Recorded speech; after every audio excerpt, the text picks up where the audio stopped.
এক মন চুই যোৱা দৃশ্য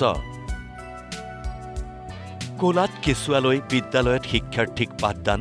এগৰাকী শিক্ষয়িত্ৰীৰ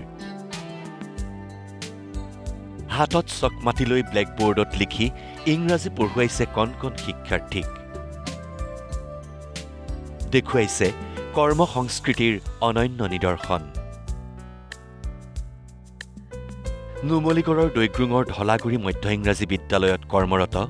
এই শিক্ষয়িত্ৰীগৰাকীৰ নাম অঞ্জুমা পাৰবিন চাওক নিজৰ শিক্ষকতাৰ বৃত্তিৰ প্ৰতি কিমান শ্ৰদ্ধাশীল এইগৰাকী শিক্ষয়িত্ৰী কোলাত 5 মহীয়া কেঁচুৱালৈ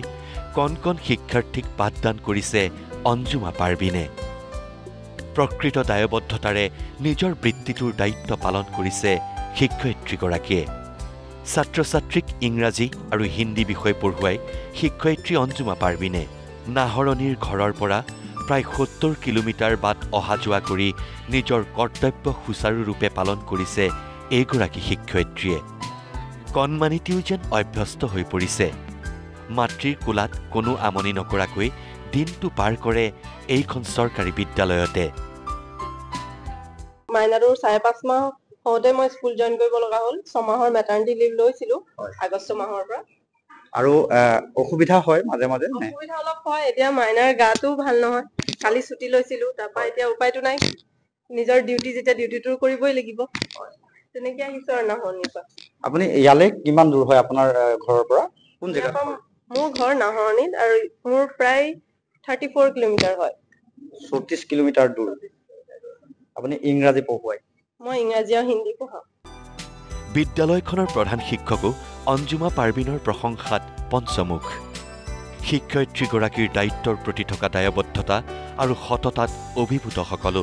বিদ্যালয়ত এনে শিক্ষাগুৰু থাকিলে শিক্ষাদান নিশ্চয় ফলপ্ৰসূ হ'ব বুলি মন্তব্য প্ৰধান শিক্ষকৰ অঞ্জুমা পাৰবিন একদম পাৰফেক্ট ডেডিকেটেড টিচাৰ বুলি মই আচলতে ভাবোঁ যি মেটাৰনিটি লিভ হিচাপে 6 মাহ পায় সেইটোহে লৈছে এইটো মন কৰিবলগীয়া কথা যে তেওঁ 27 তাৰিখে জইন কৰিব লাগে আৰু 27 তাৰিখে তেওঁ আমাৰ বিদ্যালয়ত জইন কৰিছে গতিকে জইন কৰা দিনৰ পৰা সেই কেঁচুৱাটো লৈ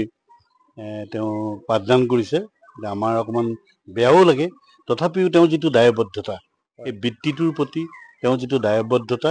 ইমান মানে সততাৰে পালন কৰিছে যে সেইটো দেখি আচলতে আমিও অভিভূত হৈছোঁ আমি ভাবোঁ এনেকুৱা শিক্ষক যদি থাকে এখন বিদ্যালয়ৰ শিক্ষাদান ফলপ্ৰসূ নিশ্চিতভাৱে হ'ব